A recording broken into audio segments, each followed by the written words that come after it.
సురేషో లేకపోతే శిరీషానో ఏర్పాటు చేసిన దినం కాదమ్మా, దేవుడు ఏర్పాటు చేసిన దినం.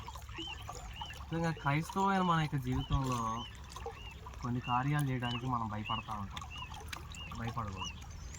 ఎవరు భయపడతారంటే దేవుడిని ఎరగని వాళ్ళు భయపడతారు. ఇప్పుడు అక్కడ నుంచి ఈ ఏట్లో పడి నీళ్ళలో రావటం దేవుడిని ఎరగని వారికి కొంచెం ఎక్కడుందంటే వాళ్ళకి హేళనగా ఉంటుంది, అవహేళనగా ఉంటుంది. వాక్యం చదివిస్తూ ఉంది, సిలువను గురించిన వార్త నశించిపోతున్న వారికి వెరితనంగా ఉంటుంది దైవ కార్యాలు. రక్షింపబడుతున్న మనకి దేవుని శక్తి అని వాక్యం చదివిస్తూ ఉంది.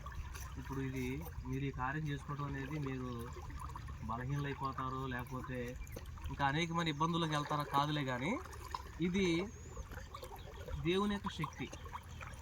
మనం నిజదేవుని తెలుసుకున్న తర్వాత, రక్షింపబడిన తర్వాత దేవుడిచ్చిన ఈ క్రమాన్ని మనం పాటించాలి. బైబిల్లో మార్కు సువార్త 16వ అధ్యాయం 16వ వచనంలో ఉంది, నమ్మి బాప్తీసం పొందినవాడు. మార్కు సువార్త 48వ పేజీ.